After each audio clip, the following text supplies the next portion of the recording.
السلام علیکم ورحمۃ اللہ وبرکاتہ۔ الحمدللہ ثم الحمدللہ۔ اللہ تبارک و تعالیٰ کا فضل و کرم ہے کہ ہم ہر جمعہ سیرت النبی صلی اللہ علیہ وسلم کا مطالعہ کر رہے ہیں، اور آج سیرت النبی صلی اللہ علیہ وسلم کی یہ 18ویں مجلس ہے، یعنی کہ 18۔ گزشتہ مجلس میں سرکار دو عالم صلی اللہ علیہ وسلم کی نبوت سے سرفراز کیے جانے کی تفصیلات بیان کی گئی تھی۔ اس کے بعد ابتدا میں جن لوگوں نے اسلام قبول کیا تھا اس کے تعلق سے بھی بات آپ کے سامنے رکھی گئی تھی۔ اسی سلسلے کا تسلسل آج بھی باقی رہے گا، سماعت فرمائیے۔ حضرت تمیم داری رضی اللہ تعالیٰ عنہ کا قبول اسلام۔ حضرت تمیم داری رضی اللہ تعالیٰ عنہ سے روایت ہے کہ میں علاقے شام میں سفر کر رہا تھا۔ ایک رات ایک جگہ ٹھہرا تو جاہلیت کے طریقے کے مطابق جنوں کی پناہ طلب کی۔ جب میں لیٹنے لگا تو ایک آواز آئی، پناہ چاہتے ہو تو اللہ سے مانگو، جن کسی کو اللہ کی گرفت سے نہیں بچا سکتا۔ رسول اللہ صلی اللہ علیہ وسلم کا ظہور ہو چکا ہے۔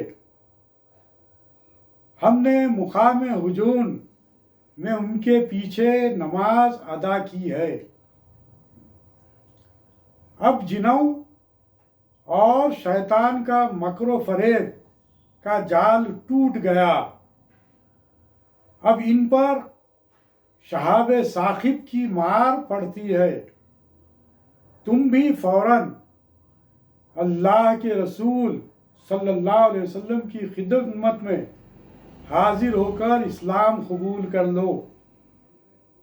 یہ کسی جن نے حضرت تمیم رضی اللہ تعالیٰ عنہ سے مخاطب ہو کر اس نے یہ بات کہی، یعنی کہ یہ غائب آواز آ رہی تھی۔ مجھے ساری رات نیند نہیں آئی۔ یہ حضرت تمیم رضی اللہ تعالیٰ عنہ نے جو بات کہی کہ مجھے ساری رات نیند نہیں آئی۔ صبح ایک راہب کے پاس جا کر سارا معاملہ سنایا۔ اس نے کہا کہ یہ خبر بالکل صحیح ہے، مکے میں آخری پیغمبر کا ظہور ہو چکا ہے۔ یہ سنتے ہی میں سیدھا مکہ پہنچا اور آپ صلی اللہ علیہ وسلم کے دستے حق پرست پر ایمان لے آیا۔ فطرت وحی۔ پہلی وحی جو سورہ علق کی جو ابتدائی آیات تھی جو نازل ہوئی تھی، اس کے بعد کئی مہینوں تک کوئی اور وحی نازل نہیں ہوئی۔ یہ دور فطرت وحی یا انقطاع وحی کہلاتا ہے۔ یہ دور انقطاع وحی کہلاتا ہے، یعنی کہ وحی کا نزول نہیں ہوا اس دور میں۔ فطرت وحی کی مدت میں محدثین کا اختلاف ہے۔ کم سے کم 6 ماہ اور زیادہ سے زیادہ 3 سال بتلائی جاتی ہے، یعنی کہ تقریباً 3 سال تک آپ پر پھر دوبارہ وحی نازل نہیں ہوئی۔ جب کئی دن تک کوئی وحی نازل نہیں ہوئی تو حضور کریم صلی اللہ علیہ وسلم سوچنے لگے کہ کہیں میرا رب مجھ سے ناراض تو نہیں ہو گیا۔ کئی مرتبہ گھر سے نکل کر آپ صلی اللہ علیہ وسلم نے چاہا کہ خود کو کسی پہاڑ کی چوٹی سے گرا دیں، لیکن جب بھی ایسا قصد ارادہ کیا تو جبرائیل امین نمودار ہوتے اور دلاسا دیتے کہ اے محمد صلی اللہ علیہ وسلم، آپ صلی اللہ علیہ وسلم بے شک اللہ کے رسول ہیں۔ حضرت جابر بن عبداللہ رضی اللہ تعالیٰ عنہ کی روایت ہے کہ حضور کریم صلی اللہ علیہ وسلم نے فرمایا، میں زمانے فطرت میں ایک راستے پر جا رہا تھا کہ میں نے اچانک ایک آواز سنی، سر اٹھا کر دیکھا تو وہی فرشتہ جو غار میں آیا تھا، یعنی کہ جبرائیل امین، زمین و آسمان کے درمیان ایک کرسی پر بیٹھا ہوا تھا۔ اس وقت وہ اپنی اصلی شکل میں نمودار ہوئے۔ کون؟ حضرت جبرائیل امین۔ حضرت جبرائیل امین کو اس حالت میں دیکھ کر آپ صلی اللہ علیہ وسلم ڈر گئے اور آپ صلی اللہ علیہ وسلم پر لرزہ طاری ہو گیا۔ آپ اسی حالت میں گھر تشریف لائے اور حضرت خدیجہ الکبریٰ رضی اللہ تعالی عنہا سے فرمایا، مجھے چادر اڑا دو، مجھے چادر اڑا دو۔ اسی حالت میں تھے کہ سورہ مدثر کی ابتدائی آیات نازل ہوئی، جس کا ترجمہ یہ ہے کہ اے کپڑا اوڑھنے والے، کھڑے ہو جاؤ اور آگاہ کرو اور اپنے رب کی بڑائیاں بیان کرو، اپنے کپڑوں کو پاک رکھو، ناپاکی کو چھوڑ دو اور احسان کر کے زیادہ لینے کی خواہش نہ کرو اور اپنے رب کی راہ میں صبر کرو۔ یہ سورہ مدثر کی 1 سے 7 آیتیں ہیں جو اس وقت نازل ہوئی۔ یعنی نبوت و رسالت کا آغاز تو سورہ علق سے ہو گیا تھا۔ سورہ علق کی جو ابتدائی 5 آیتیں یہاں پر نازل ہوئی تھی، اور یہاں پر سورہ مدثر کی قم فانذر کی اس آیت سے کہ کھڑے ہو جاؤ سے آپ صلی اللہ علیہ وسلم کو رسالت کے مرتبے پر فائز کیا گیا۔ آئیے اسی سلسلے کو ہم یہ آپ سنین کو بھی آپ لکھ لیجئے جو لکھنا چاہتے ہیں، کہ اب ہم جو واقعات جو بیان کرنے جا رہے ہیں یہ سرکار صلی اللہ علیہ وسلم کے ابتدائی دور کے واقعات ہیں جو ہم بیان کر رہے ہیں۔ یعنی کہ سرکار دو عالم صلی اللہ علیہ وسلم کو نبوت سے سرفراز فرمایا گیا تھا، اور ابھی عام منادی کرنے کا آپ کو اعلان کرنے کا آپ کو حکم نہیں دیا گیا تھا۔ یعنی کہ یہ جو فطرت وہی، یعنی کہ جو انقلاب، جو فطرت، جو یعنی کہ جو وہی جو نازل نہیں ہوئے، یہ جو عرصہ، یہ جو پیریڈ ہے تقریباً 3 سال کا، اس عرصے میں سرکار دو عالم صلی اللہ علیہ وسلم نے خاموشی کے ساتھ دین کی تبلیغ کر رہے تھے۔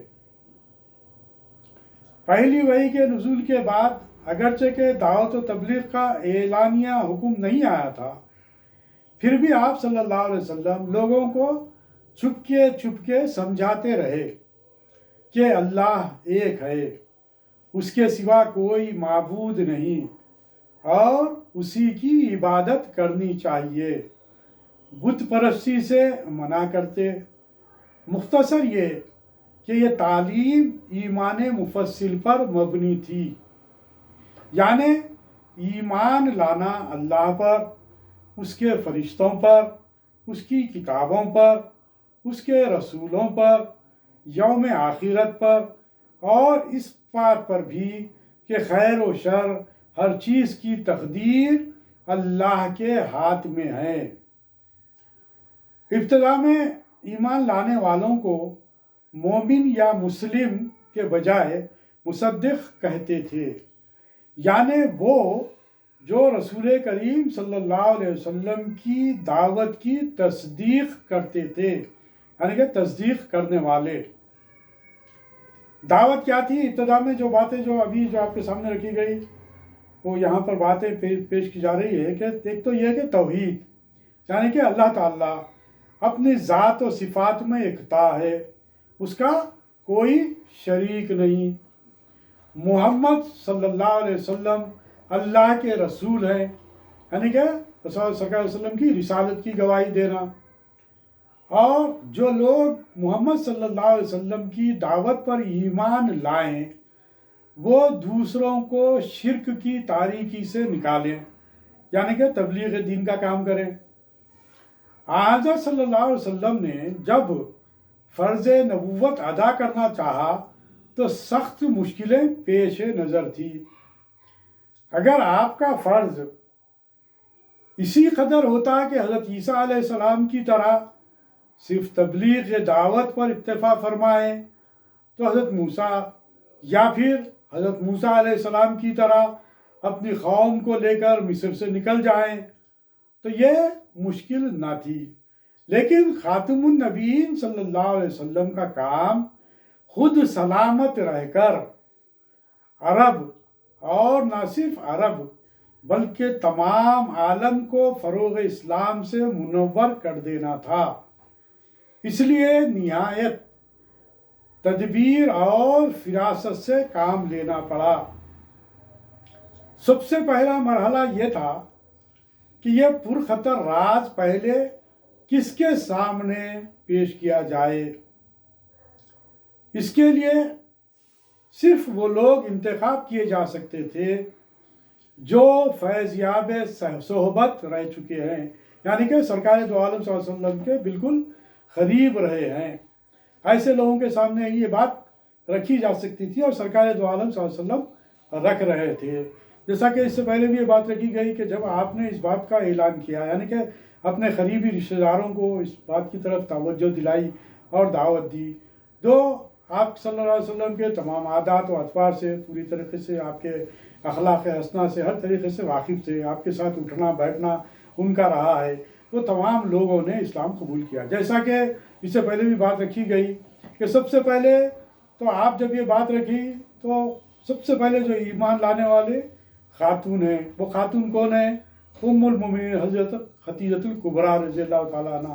سب سے پہلے سرکار دو عالم صلی اللہ علیہ وسلم پر جو ایمان لائے، یہ سمجھیے آپ کہ اللہ تعالیٰ نے یہ مرتبہ بھی جو عطا کیا ہے، سب سے پہلا جو ایمان لانے کا یہ مرتبہ دیکھیے آپ کہ ایک خاتون کو حاصل ہوا سب سے پہلے، یعنی کہ ام المومنین حضرت خدیجہ الکبریٰ رضی اللہ تعالیٰ عنہا نے اسلام قبول کیا، سرکار دو عالم صلی اللہ علیہ وسلم پر ایمان لائے۔ تو اس سے یہ بات ظاہر ہوتی ہے کہ عورتوں کی بھی بڑی فضیلت ہے، عورتوں کا بھی بڑا اپنا مقام ہے۔ اور پھر دوسری بات یہاں پر یہ بات ہمارے سامنے آ رہی ہے کہ ایک عورت ہی جو بیوی ہے وہی صحیح معنوں میں اپنے شوہر کے اخلاق اور کردار اور اس کے ساتھ اٹھنے بیٹھنے کے ساتھ رہنے کی وجہ سے وہی اپنے شوہر پر روشنی ڈال سکتے ہیں۔ اس لیے یہ بات کہی جاتی ہے عموماً کہ باہر جا کر دیگر مقامات پر جا کر تبلیغ کرنا بہت آسان ہے، لیکن گھر والوں کے سامنے تبلیغ کرنا بہت مشکل ہے، اس لیے کہ گھر والوں سے واقف ہوتے ہیں، وہ جانتے ہیں کہ میرا شوہر کیا کماتا ہے، میرا شوہر اکل حلال کما رہا ہے یا حرام کمائی کما رہا ہے، میرے شوہر کے اخلاق و کردار کیسے ہیں، وہ کس طرح اپنے گھر والوں کے ساتھ پیش آتا ہے۔ تو یہ تمام جو چیزیں ہیں ایک بیوی اس کی صحیح طریقے سے گواہی دے سکتی ہے، اس لیے بیوی کا مقام بڑا ہے۔ اسی طریقے سے شوہر کو اللہ تعالیٰ نے یہ مقام و مرتبہ دیا کہ وہ بیوی کی پرورش کرتا ہے، اس کی خوشی کا خیال رکھتا ہے، اسے کھلاتا ہے، اسے پلاتا ہے، اس پر اپنی جائز کمائی خرچ کرتا ہے۔ یہ تمام چیزوں کی وجہ سے مرد آدمی کو شوہر پر فضیلت حاصل ہے۔ یہاں پر یہی بات آپ کے سامنے آ رہی ہے کہ سب سے پہلے اسلام قبول کرنے والی جو رہی ہے وہ خاتون ایک عورت ہی رہی ہے، جو سرکار دو عالم صلی اللہ علیہ وسلم کی اہلیہ اور ہماری ماں ام المومنین حضرت خدیجہ الکبریٰ رضی اللہ تعالیٰ عنہا نے اسلام قبول کیا، کیونکہ آپ اچھی طریقے سے جانتے تھے۔ اس کے تعلق سے بھی آپ کے سامنے بہت سی باتیں گزشتہ سیرت النبی صلی اللہ علیہ وسلم کے مجالس میں آپ کے سامنے وہ باتیں رکھی گئی جو حضرت خدیجہ الکبریٰ رضی اللہ تعالیٰ عنہا نے سرکار دو عالم صلی اللہ علیہ وسلم کی محبت، سرکار صلی اللہ علیہ وسلم کے اخلاق، سرکار صلی اللہ علیہ وسلم کے کردار، سرکار صلی اللہ علیہ وسلم کے لوگوں کے ساتھ حسن سلوک، لوگوں کی مدد کرنا، یتیم و اسیروں کی مدد کرنا، بیواؤں کی مدد کرنا، یہ سرکار صلی اللہ علیہ وسلم کا جو طریقہ کار رہا، اس کی گواہی حضرت خدیجہ کبریٰ رضی اللہ تعالیٰ عنہ نے سب سے پہلے دی اور کہا کہ آپ گھبرائیے مت، اللہ تعالیٰ آپ کو ضائع نہیں کرے گا، آپ کے اندر اس قدر صفات حمیدہ ہے کہ آپ ہمیشہ لوگوں کی مدد کرتے رہتے ہیں۔ یہ تمام باتیں حضرت خدیجہ کبریٰ رضی اللہ تعالیٰ عنہ نے سرکار دو عالم صلی اللہ علیہ وسلم سے کہہ کر آپ کی ڈھارس بندھائی۔ اس طریقے سے جو بات ہمارے سامنے آتی ہے وہ یہ کہ عورت کا بہت بڑا رول رہتا ہے گھر کی سجاوٹ میں، گھر کو خوشحال رکھنے میں، گھر کے ساتھ جو ہے سو اچھی طریقے سے اپنی زندگی کو گزارنے میں عورت کا بہت بڑا رول رہتا ہے۔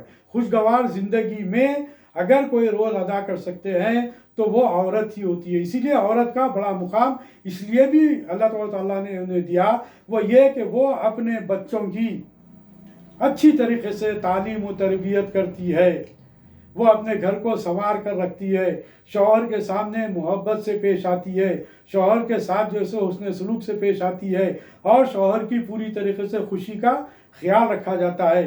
شوہر کے مرتبے کو یہاں پر بتایا گیا کہ سرکار صلی اللہ علیہ وسلم نے کہا کہ اگر کسی کو سجدہ کرنے کی اجازت ہوتی تو وہ عورت کو ہوتی، کہ وہ عورت اپنے شوہر کے سامنے سجدہ کرے۔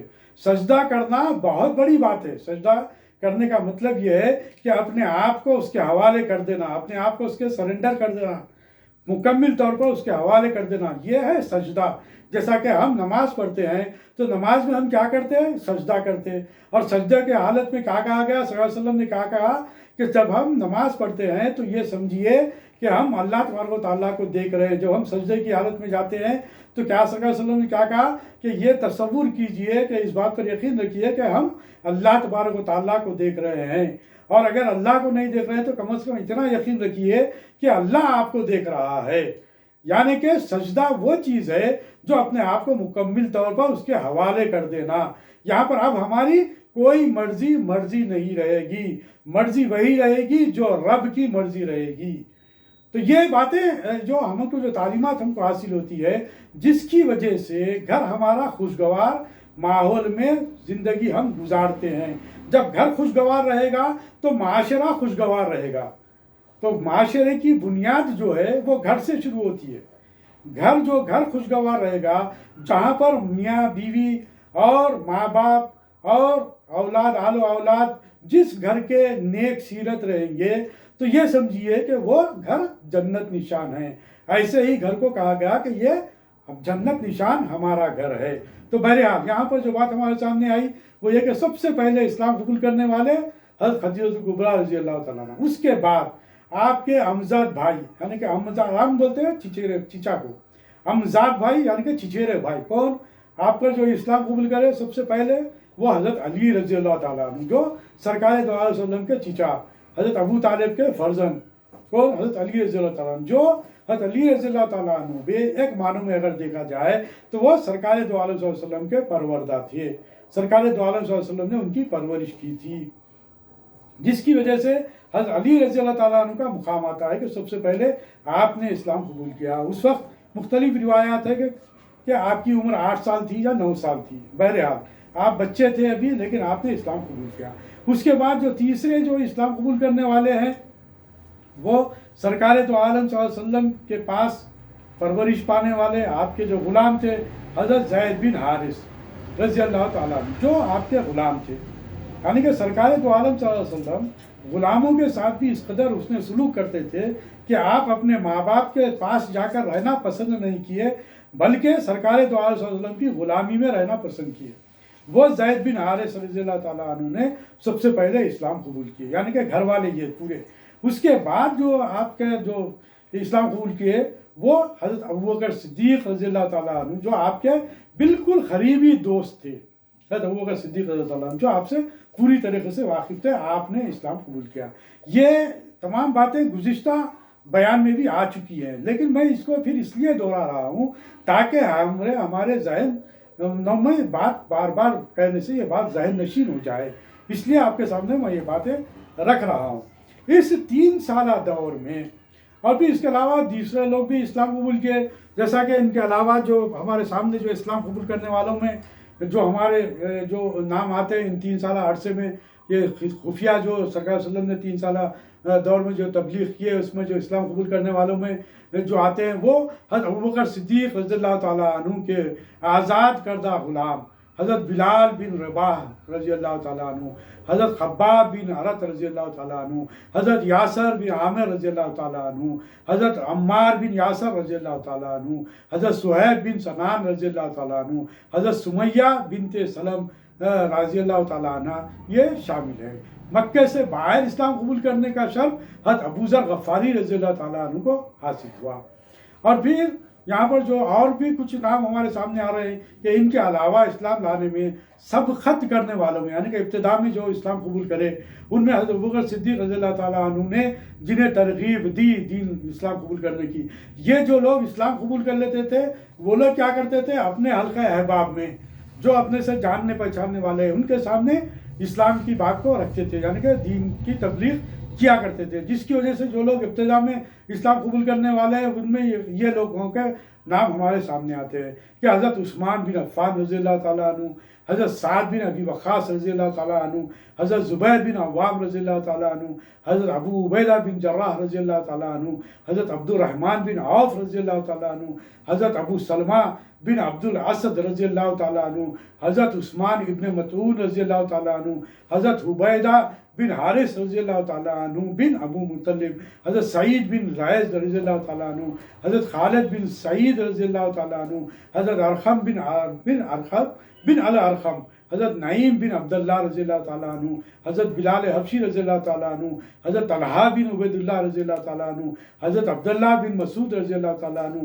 حضرت جعفر بن ابو طالب رضی اللہ تعالیٰ عنہ، حضرت عبداللہ بن حجش رضی اللہ تعالیٰ عنہ، جحش رضی اللہ تعالیٰ عنہ، حضرت صاحب رضی اللہ تعالیٰ عنہ، حضرت عبداللہ بن مطعون رضی اللہ تعالیٰ عنہ، حضرت قدامہ بن مظعون رضی اللہ تعالیٰ عنہ، حضرت صاحب بن عثمان رضی اللہ تعالیٰ عنہ، حضرت مسعود بن ربیعہ رضی اللہ تعالیٰ عنہ، حضرت نتیز بن خزامہ رضی اللہ تعالیٰ عنہ اور حضرت عیاش بن ربیعہ شامل ہے۔ یعنی کہ دعوت تبلیغ کا سلسلہ خفیہ طور پر جاری رہا۔ اس طریقے سے تقریباً 2.5 سال کا عرصہ گزرا تھا کہ ایک دن کچھ مسلمان جن میں حضرت عمار بن یاسر، حضرت عبداللہ بن مسعود، حضرت سعد بن ابی وقاص، حضرت خباب بن عرط، حضرت سعید بن زید شامل تھے، مکے سے کچھ دور ایک گھاٹی میں نماز پڑھ رہے تھے کہ کچھ کافر وہاں پہنچے اور ان سب کو نماز پڑھتے دیکھ کر مذاق اڑانے لگے۔ حضرت سعد بن ابی وقاص رضی اللہ تعالیٰ عنہ جن کی عمر 19 سال تھی، انہوں نے کافروں کے مذاق سے تنگ آ کر سامنے پڑے اونٹ کے ڈھانچے کی ایک ہڈی اٹھائی اور بنی تیم کے عبداللہ بن قتل کے سر پر اپنی پوری طاقت سے دے مارا، جو کہ سب سے آگے تھا۔ اس کے ساتھ ہی اس کافر کا خاتمہ ہو گیا۔ یہ اسلام کی حمایت میں پہلی ضرب تھی۔ یہ شاہ مصباح الدین شکیل کی سیرت احمد رستم میں یہ واقعہ بیان کیا گیا ہے۔ حضرت سعد بن ابی وقاص رضی اللہ تعالیٰ عنہ بعد کو فتح ایران، یہ وہ ہے جو بعد میں ایران کو جو فتح کرنے میں آپ کا بہت بڑا رول رہا ہے، آپ نے اس کو کیا۔ یعنی کہ ابتدا میں اس کے بعد دار ارقم، اس ناخوشگوار واقعے کے بعد حضور کریم صلی اللہ علیہ وسلم حضرت ارقم کے مکان میں منتقل ہو گئے، جو کعبے کے مقابل کوہ صفا پر واقع تھا۔ آپ صلی اللہ علیہ وسلم کے ساتھ 8 صحابہ تھے۔ آپ صلی اللہ علیہ وسلم نے یہاں 1 مہینہ قیام فرمایا۔ روزانہ کوئی نہ کوئی شخص آتا اور اسلام قبول کرتا۔ اس طرح ایمان لانے والوں کی تعداد بڑھتے بڑھتے 38 ہو گئی۔ دار ارقم میں ایمان لانے والے 39ویں صحابی حضرت امیر حمزہ رضی اللہ تعالیٰ عنہ اور 40ویں صحابی حضرت عمر فاروق رضی اللہ تعالیٰ عنہ ہیں۔ ان کے تعلق سے بھی بڑے تفصیلی واقعات ہیں۔ حضرت حمزہ رضی اللہ تعالیٰ عنہ نے کس طرح اسلام قبول کیا، کس وجہ سے اسلام قبول کیا، وہ بھی تفصیلات ہیں۔ حضرت عمر فاروق رضی اللہ تعالیٰ عنہ کے اسلام قبول کرنے کے تعلق سے بھی بڑی تفصیلات ہیں جو انشاءاللہ پھر آپ کے سامنے بیان کیے جائیں گے۔ بہرحال حضرت مصعب بن عمیر رضی اللہ تعالیٰ عنہ بھی یہی ایمان لائے۔ حضرت مصعب بن عمر رضی اللہ تعالیٰ عنہ کا بھی بڑا مقام و مرتبہ ہے۔ اس مقدس و مبارک مکان میں تبلیغی اجتماع ہوتے اور حضور کریم صلی اللہ علیہ وسلم کی امامت میں نماز بھی ہوتی۔ اس طرح دار ارقم کو اسلام کے پہلے مرکز کی حیثیت سے شہرت حاصل ہوئی۔ حضرت ارقم رضی اللہ تعالیٰ عنہ نے اس مکان کو مسلمانوں کے لیے وقف کر دیا تھا۔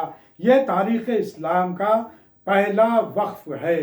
واقعی کے مطابق حضرت ارقم رضی اللہ تعالیٰ عنہ کی دستاویز وقف حسب ذیل ہے جو آپ نے اس کو وقف کیا تھا۔